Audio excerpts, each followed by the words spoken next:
I myself have always been drawn to old stories, old tales, especially those that have made our way to us from uncertain origins.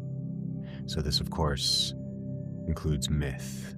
And in particular, I have been an apprentice, I would say, of the myths of ancient and pre-urban Greece and the pre-colonized Celtic world as well. These stories are often regarded as folk or religious tales. They express themes of fate, of the darker currents of the world, and at times of humanity itself, exaggerated to a divine proportion. Over time, I have come to see that it is, well, for lack of better words, that it is wise to learn to understand these mythic stories in many different ways. To not limit our understandings simply to what we are told they mean, or even to what we take them to mean ourselves when we first hear them. What I've come to discover is that the lens through which we view such stories, and most of life, often says far more about us than it does about the stories themselves. Now, included in with these ancient stories, I also have a love of fairy tales. They also have uncertain origins. Now, fairy tales share both essential similarities and curious differences with myths. They come to us out of the mists of time. They're often dismissed as whimsical stories for children, meant to teach caution or cleverness. Maybe practical, lesson-based stories, but, not essential.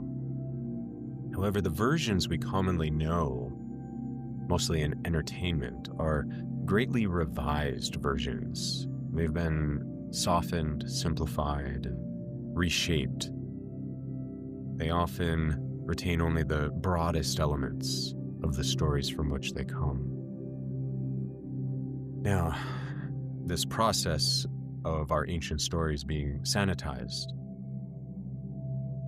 it might seem like something we need to correct, and I think that happens naturally and is actually part of the process of going into them, but it has also in a strange way preserved them. It's preserved their signal. These stories have remained alive through, though they are disguised, they've made it through all of the modern noise. They still are embedded with us. They're woven into the imagination of our childhood. And as such, they have quietly shaped the inner landscapes upon which we later build our attempts at adulthood. So because of this, they remain accessible to us, not as simply artifacts of interest or entertainment, but as living material to explore and grow with. As we begin to turn within ourselves to look closer at our own depths, our mind, our relationships, our ways of being in the world, our energies. As we do so, these stories can reveal themselves as something far more than entertainment or even practical instruction. They become a soul resource. Both fairy tales and myths are a gathering of images and patterns that were seeded within us. And they're just waiting to be engaged more consciously. So I believe these stories, myths and fairy tales, they are essential to our unfolding as adults and elders. Not because they contain specific fixed meanings that we need to know, but because they can be approached through many lenses and reveal many, if not endless, meanings. And so to fixate on a single interpretation is really to close something that is inherently open. As we expand our creative and interpretive inquiries, we begin to cultivate what I call the mythic mind. The mythic mind is not a system of interpretation. It's a fluid way of relating. It's a kind of meta lens that can hold many other lenses all at once without collapsing them into a single focus or meaning. A useful comparison to what I mean by the mythic mind can be found in contemporary dreamwork. Many people begin working with dreams by looking up a symbol in a dictionary, attempting to reduce the dream to an objective meaning, usually referencing an external authority, someone else's ideas. When, all is fair in love and dreaming, and this is a completely legitimate approach. But there's far more for those who go deeper. And if they do, over time, that initial approach loosens greatly. The dream begins to be explored more playfully, more personally. Its elements are allowed to shift and speak in different ways as they will. Eventually, some practitioners arrive at a very expansive orientation. They understanding that every element in the dream through this lens is an aspect of the dreamer. As in, the dreamer is not just the protagonist in the dream, but is all elements of the dream interrelating. The dream itself is the dreamer. The dream, as such, becomes a field of interrelated meanings rather than a single puzzle to be solved. There's also the more alchemical approach to dreams that can come from this layer. Now, this alchemical approach is sometimes described or, referred to as cooking in it, as in an alchemical pot, cooking and stewing it up, right, over a long period of time. This approach does not aim at a particular conclusion at all. In fact, it lets go of the need to ever get results. But in this way, the dream is kept close. It is returned to, it is lived with, and allowed to work on the dreamer over time. And then, in general, insight arises gradually, often unexpectedly, not only about the dream itself, but in a deep resonance with one's life. This is an alchemical approach. To be fair, all of them are alchemical approaches, but this is a true, mature alchemical approach. So when we bring this same kind of lens, this patience, openness, attention, willingness to be acted upon, be changed by the myths and fairy tales, this is what I mean by we begin to cultivate the mythic mind. These stories, the myths and fairy tales, can be understood as a kind of shared dreaming, a collective dream passed down, a body of images inherited through the mists of time. To work with them in this way is not essentially different from working with dreams. The mythic mind then is not concerned with finding the correct meaning of a story. It is concerned with entering into relationship with it. It allows meanings to emerge and overlap, even contradict, and evolve. It allows the story to remain alive. It gives it space, a place to be, and to play itself out.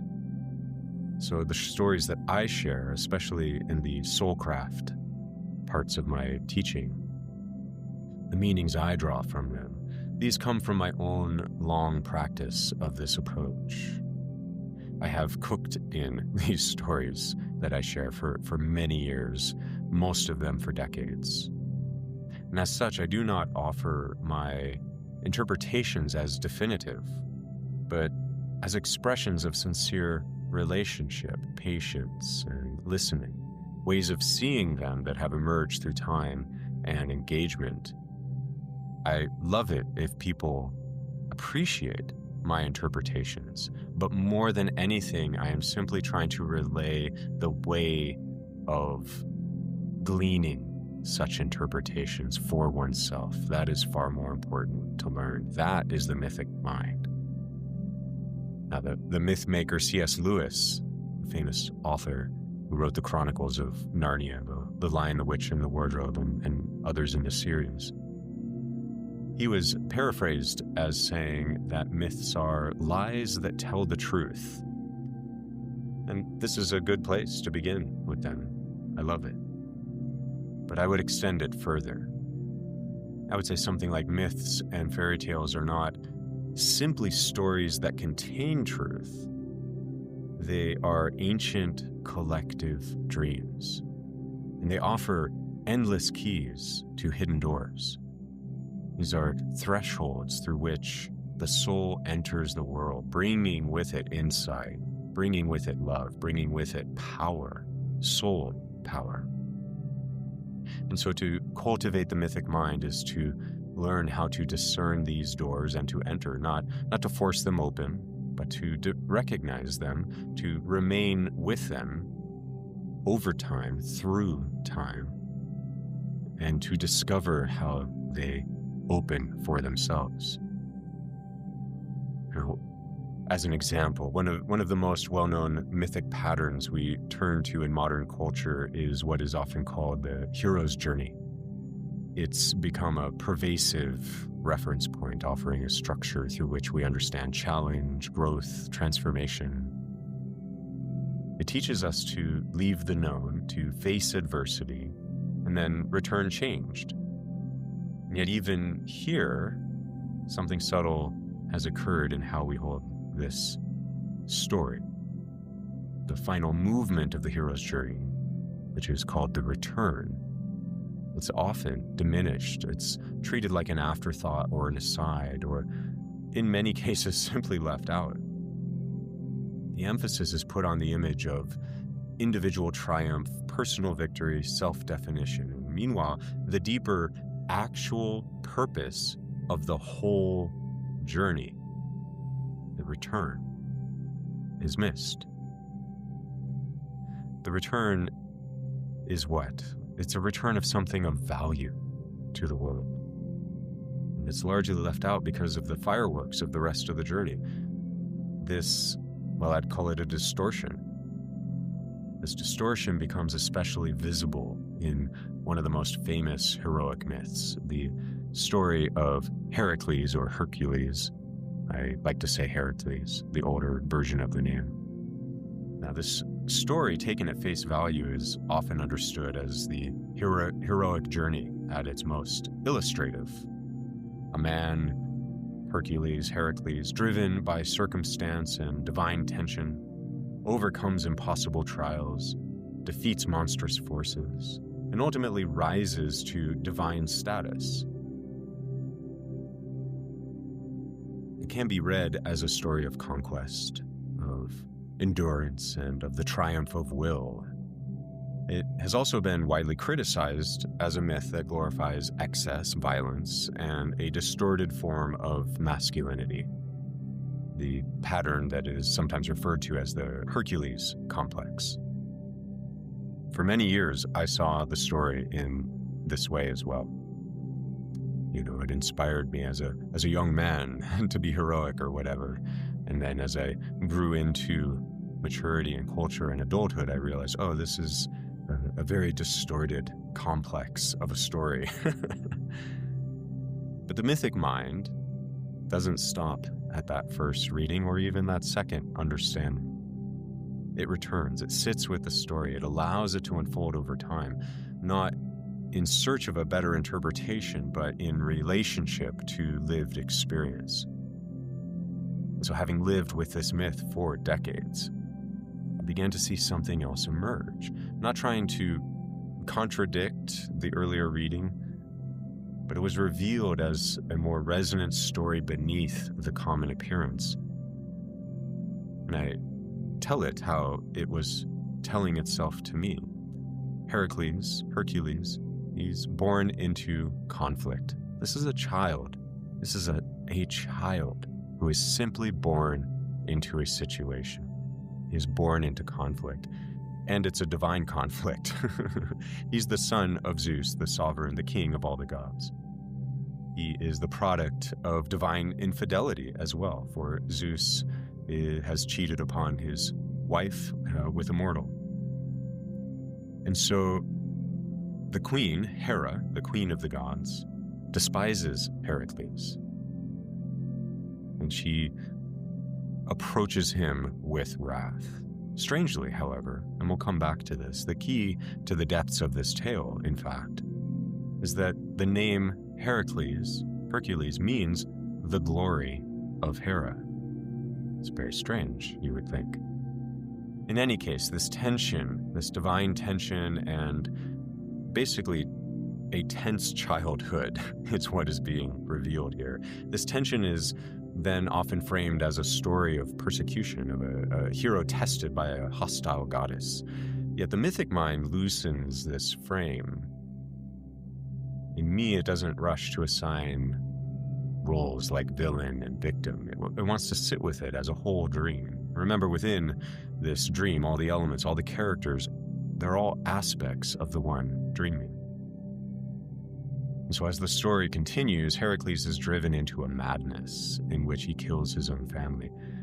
This moment is often described as his madness, even though it's called the madness of Hera at times as well, the madness of Hercules, the madness of Hera. But the myth itself makes it very clear that it was a divine madness put upon him as vengeance from Hera.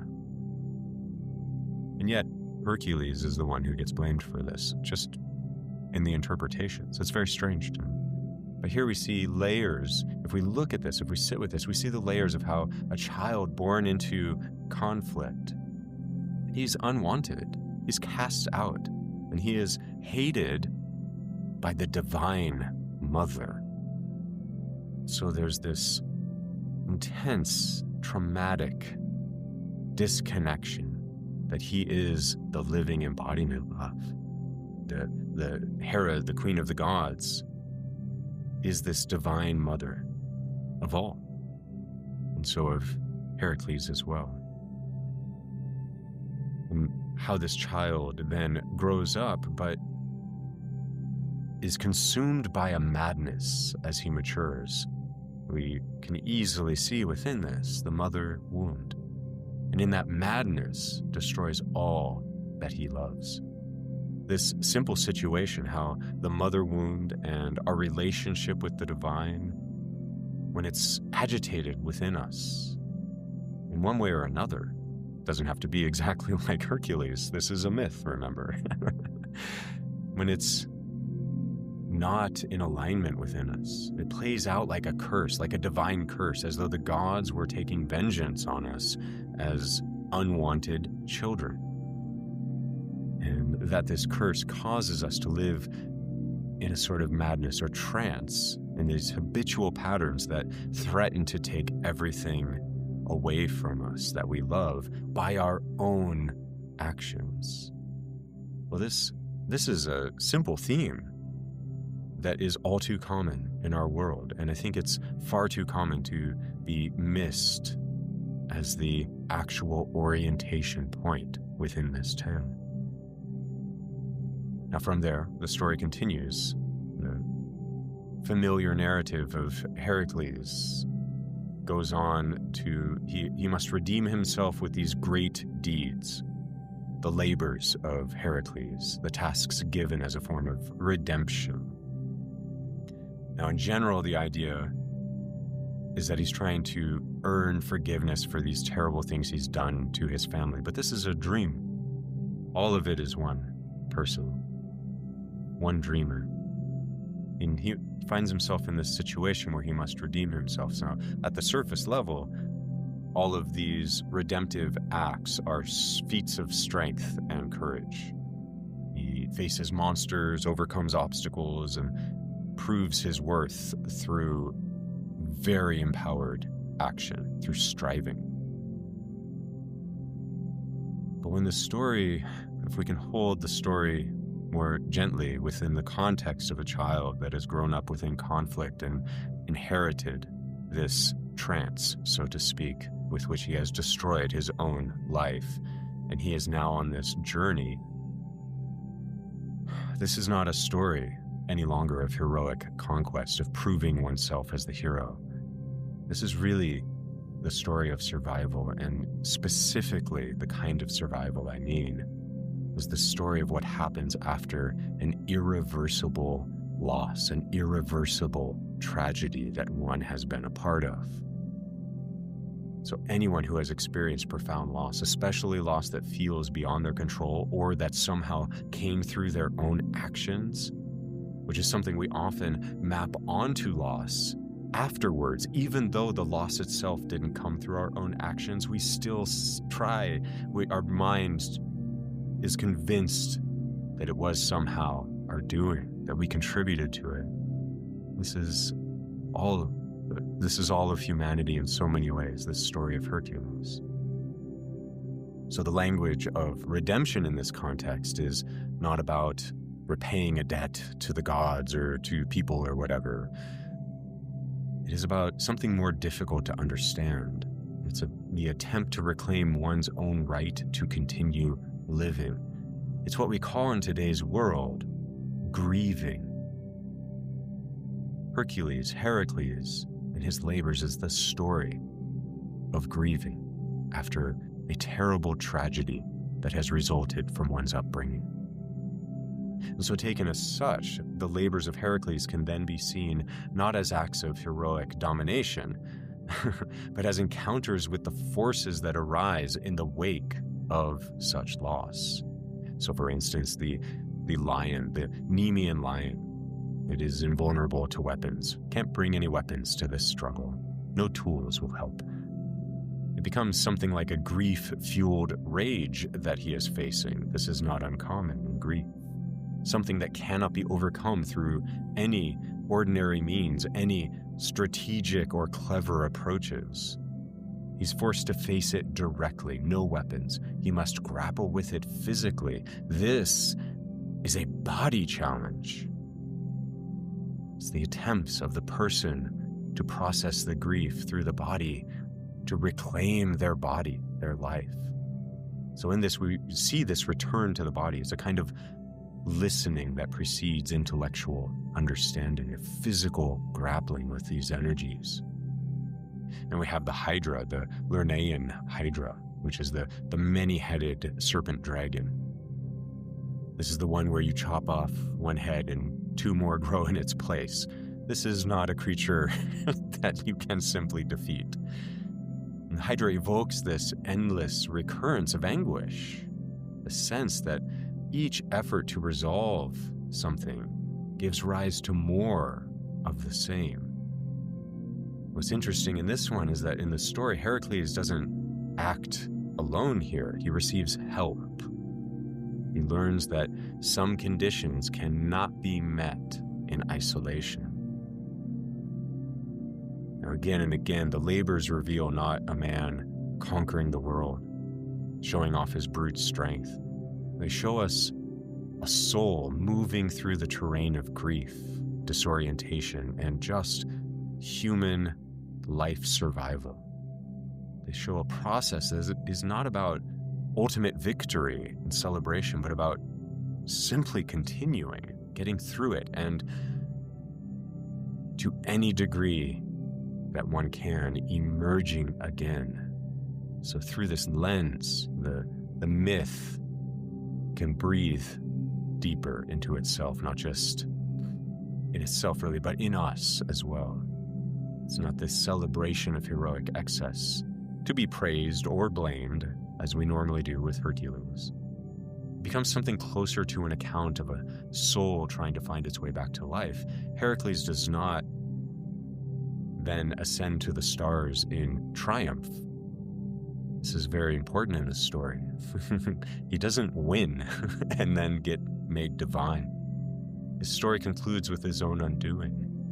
And this undoing is brought about by the very forces that he has been using to overcome his challenges. There's a poison that he uses to defeat some of his challenges.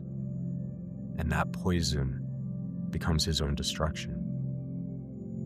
We all know this. There's a point at which the strategies that have carried us through can no longer continue. What we use to protect ourselves or face our monsters on the journey, they eventually become poison to us. The tools that once served us become part of what we must relinquish. And so the path, Heracles' path, does not end in victory. It ends, well, in defeat, but it's a kind of surrender. And from that, something else emerges. In the story, Heracles is taken to the stars. What could this mean? Oh, he's made into a god. Let's leave it at that. No, he is made into a constellation.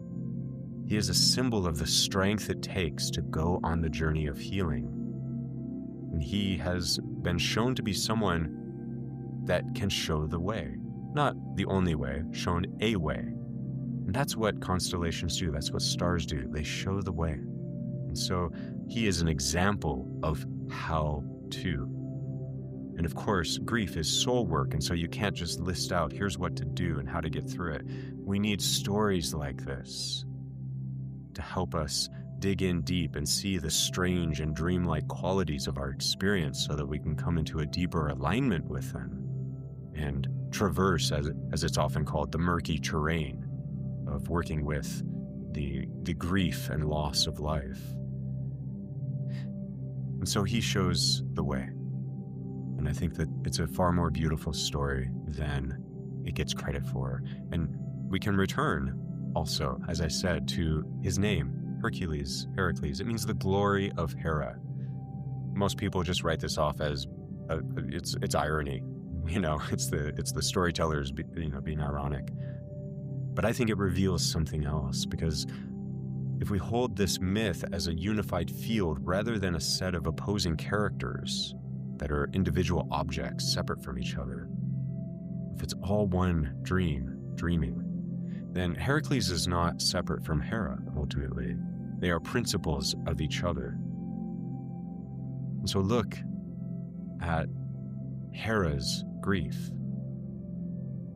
The grief of the loss of connection to her partner, her king, the grief of infidelity, all of this that she is grieving. And here's someone named the glory of Hera, an incarnation. I would argue Heracles is an incarnation of Hera more than of Zeus. And he goes on this journey to show the way of how to work with these energies. So the story is not about a conflict between two forces, but about a single movement unfolding through different expressions. The myth begins to reassemble other stories of descent and return. It's a classic story of loss and transformation.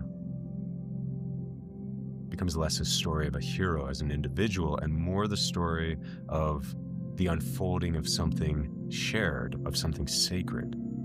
So this is the work.